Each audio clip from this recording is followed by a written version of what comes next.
Good morning and welcome to the Core Connection. I'm Mira Rubin here with you on Enlightened World Network. And I've been away for a little bit and I'm back. And I'm actually having to sign in here to restream. So give me a second because otherwise I'm not going to be able to see your chat.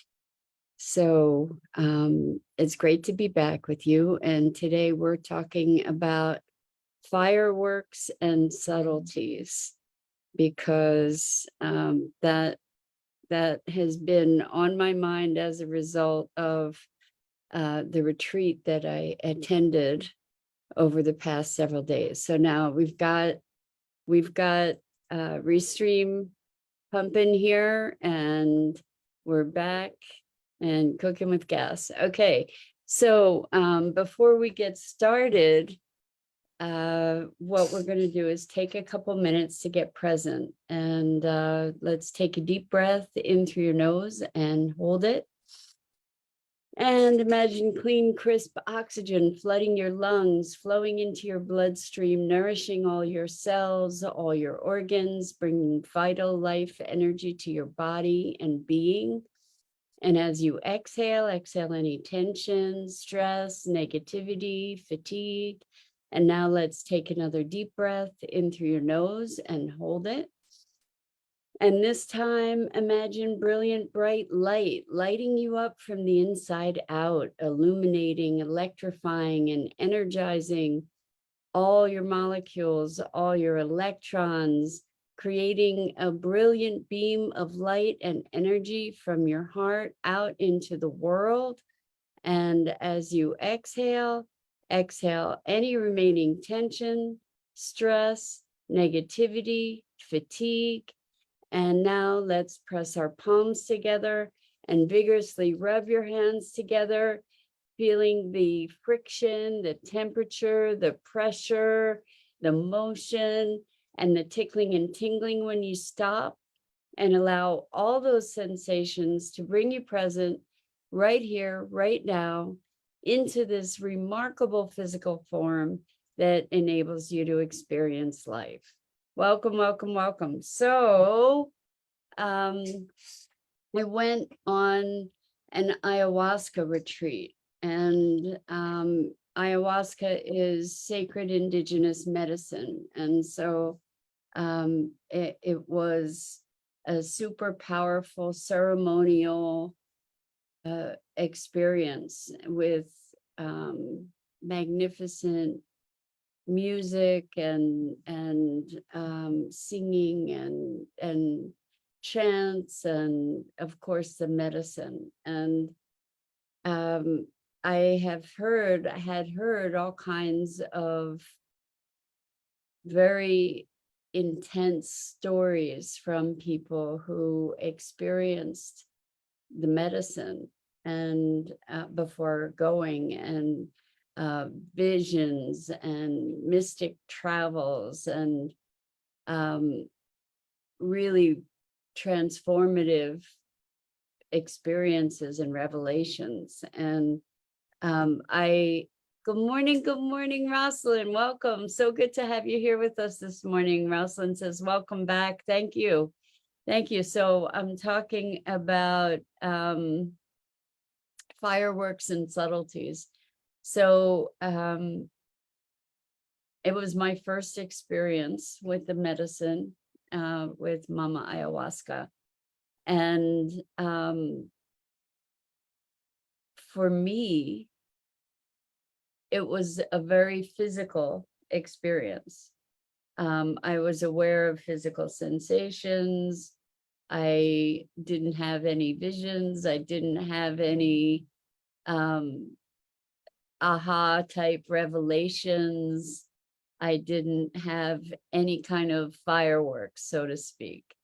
And other people were seeing spirits and traveling the cosmos and visiting with ancestors and, having these very, very powerful awakenings and fear and shame and clearing, finding, connecting with love. And for me, I had none of that. I had physical sensations and experience of the medicine. And so it was easy for me to say, I got nothing. Like, what did I get out of this? I wasn't really clear. And so I've been sitting with that. It's been really, really interesting, because here I was in this magnificent, really holy, sacred space. Good morning, Gia. Welcome. It's great to have you here with us. And I'm sharing my experience of the ayahuasca retreat I attended, because it was very interesting. After we drank medicine on Thursday night, Friday night, and Saturday night, and on Friday and Saturday we had sort of a debrief session where an integration session, and people were talking about all these dramatic experiences that they had. And when it came to me, it was just like, no, for me, it was purely physical. I think I might have been the only one there who just had no visions, so to speak. So what was very interesting is that the people that were facilitating, the shamans that were running the retreat, told me that there are some shamans that never have any visual experiences at all. And they said, it's sort of window dressing. It's just story. It's just drama. It's not the essence of the work with the medicine. And so here I was saying, I don't know what this experience was. And ironically, as I step back and look at it, it's just, here I was in this remarkably holy place, where there was this experience of holiness, sacredness, and being present to that, being present to the energy of it. So that in and of itself was transformative. And then I got to start looking at what was arising for me. And I had to look deeper, right? I had to look, because there wasn't something that was obvious. There was nothing that was in my face as to what I received and what was available to me in terms of learning. And then as I allowed myself to be present to the experience rather than my expectation of the fireworks, essentially, I was able to deepen into what was coming up for me, which was allowing myself to leave my past behind, to not be identifying with my past in bringing it into this particular moment.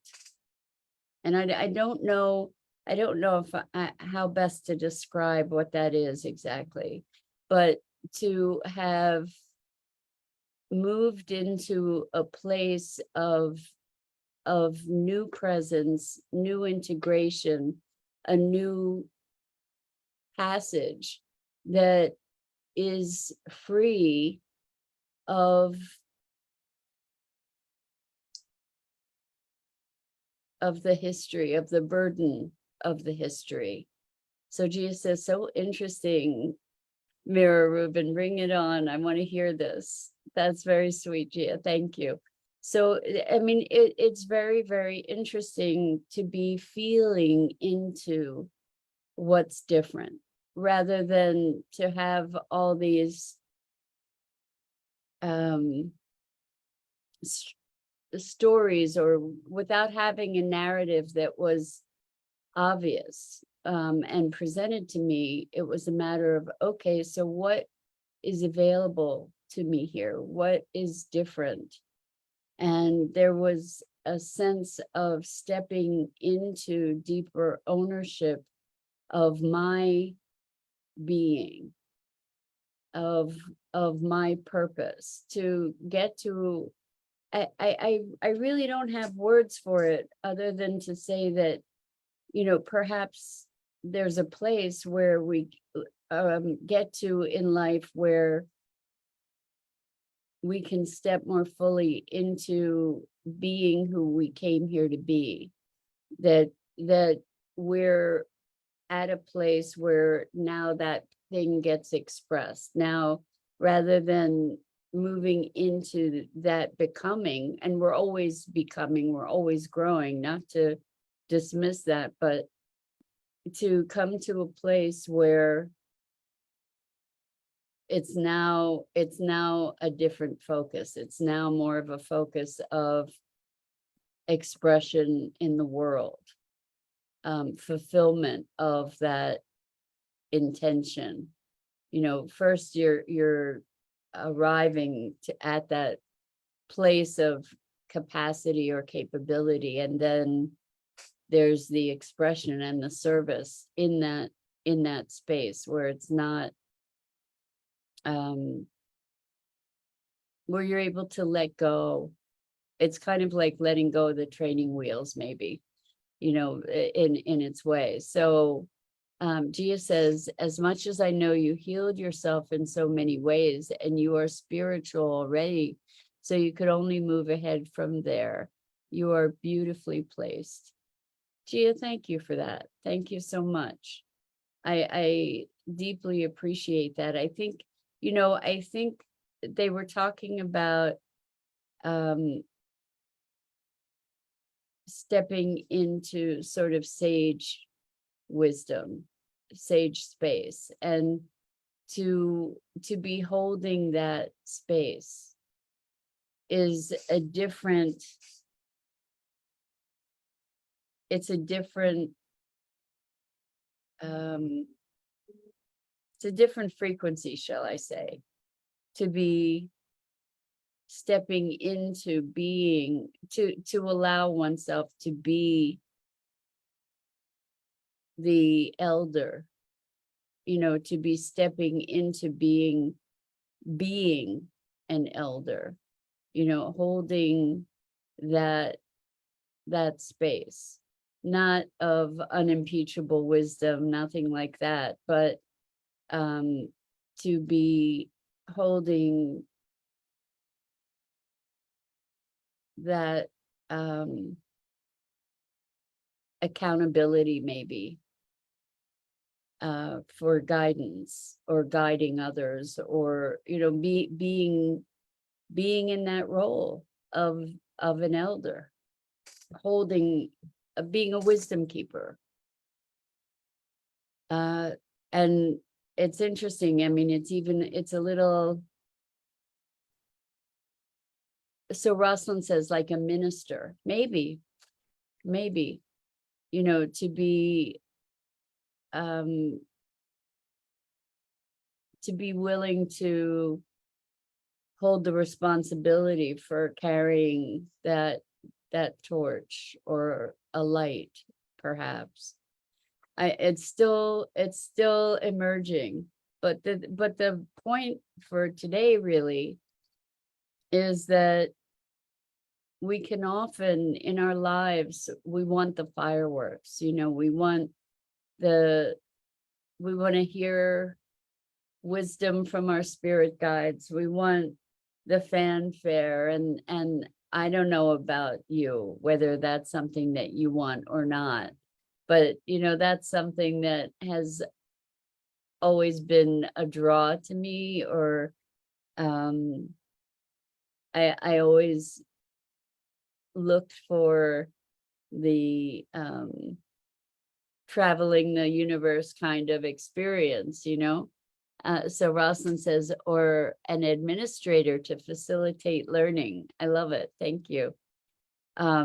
So I think it's easy to believe that without the fireworks, that we're not getting what we came for, or that we're not having an experience, because it's the fireworks that make us notice the experience. And if we look at any moment in our lives, if we look at all the experiences in our lives, we have the opportunity in any moment to be able to find lessons, to be able to find meaning. We don't have to have the fireworks and the drama and the extreme experiences in order to receive awakening or a lesson. And so if we take the time in our daily lives to be looking at the simple things, to actually look, to deepen into our experience, there's a wealth of richness available to us in that experience that can be quite profound and enriching. So Rosalind says, my meditation practice is different. It's not always deep or out of body. Sometimes it's just being still. Exactly. And maybe noticing what it takes to be still. Maybe noticing that your body is calming. Noticing the subtleties. So the question is, what does it take? What does it take for us to notice the subtleties that life presents us? And it's almost like, do we need to get a kick in the head? Do we need to get clobbered in order to get a lesson? So this is actually really, really funny.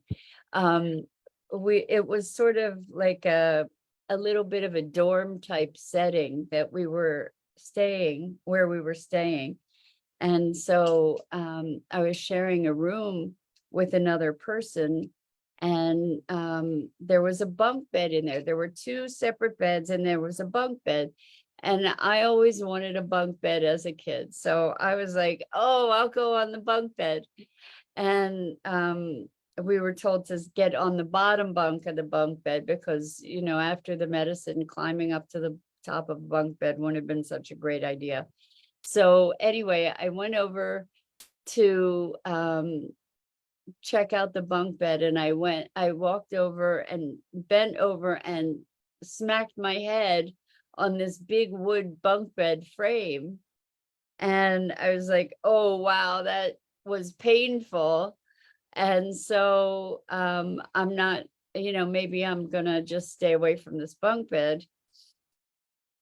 And then I went, I don't know what the second situation was, but I went back over to the bunk bed for some reason, banged my head again on the bunk bed. And then my roommate came, and I was helping her put her suitcase on the bottom bunk of the bunk bed. I picked up her suitcase and just sort of went to throw it, you know, to leverage it over onto the bed, and cracked my head on the bunk bed. You could hear my teeth rattle. And I it was the funniest thing, because here, it wasn't once, it wasn't twice, it was 3 times that I banged my head on this bunk bed. And the third time, you could hear the echo, like it rattled my brains. In fact, I still have a lump on my head from banging it on the bunk bed. And then, I said, oh, I hate that thing. And I just cracked up because here, I had 3 incidences that I had to have before I got it through my thick head, literally, that, I had to pay attention to where my head was in relation to this bunk bed. And we were hysterical. We were hysterical because here, this bunk bed did nothing. I'm saying, I hate this thing. And it just made it so clear about how we project, right? Like the bunk bed it was immovable, right? And here I went over to the bunk bed and I hit my head on this immovable thing, not once, not twice, but 3 times. And then I hated the bunk bed because I went and banged my head on it. And it was so funny to me that that's how we operate in life, right? That we create these circumstances and then we react to the circumstances and project onto the externalities, the things in life, like this immovable bed that did nothing, that I'm banging my head against, literally, and then I'm hating it. It was just the funniest thing. We were laughing hysterically and almost wet ourselves. We were laughing so hard. So Rosalind says, to notice subtleties while it's happening, does it require contrast? That's a really good question. That's a really good question.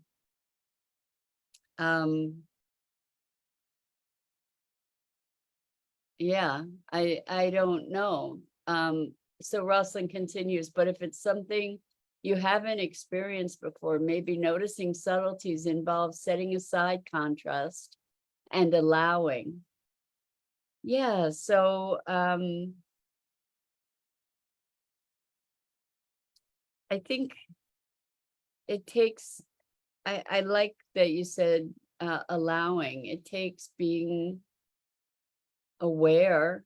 Maybe it is a matter of contrast. Maybe it's stepping back to be able to see the interplay of more elements.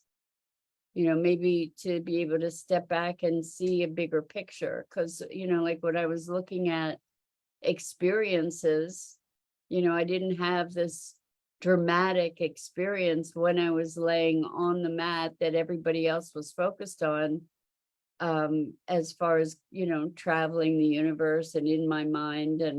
But I did have a dramatic experience of being there, like that it was a profound experience. And somehow, when I was focused on the fireworks, I wasn't able to stand back and look at this sacred experience and being in this space of ceremony and holiness. So, maybe it is contrast or a bigger perspective. So Gia says, my meditation is not even being still. It's just about being present to my moving restlessness and whatever is happening. It's like just witnessing the happening. But yeah, I've never had out of body experiences, at least just opening myself to every experience is something I learned through meditation. Thank you for sharing your experience, Rosalind. Yeah, exactly. I do thank you both. I haven't had the dramatic cosmic travel experiences that a lot of people had. Like when I was at the Joe Dispenza meditation retreat, I did not have dramatic experiences, while lots and lots of other people did. So, this was kind of more of the same in that way. But being in that space, being in that energy with the Joe Dispenza retreat, as well as with the ayahuasca retreat, was a powerful experience in and of itself. Anyway, I think that's it for this morning. Time flew this morning. And it's great to be back with you. And I look forward to having our conversation tomorrow. I so appreciate your engagement and your sharing. And I do invite you to look at fireworks and subtleties, and what does it take for us to have a lesson that we will take away with us. So I'm Mira Rubin. This is the Core Connection, and I go live here each weekday morning at 9 a.m. Eastern on the Enlightened World Network Facebook page and YouTube channel. And I invite you to check out the other awesome programming on Enlightened World Network and Enlightened World Living. And I'm just so grateful to you and for the opportunity of this time that we share together. So until next time, so much love to you.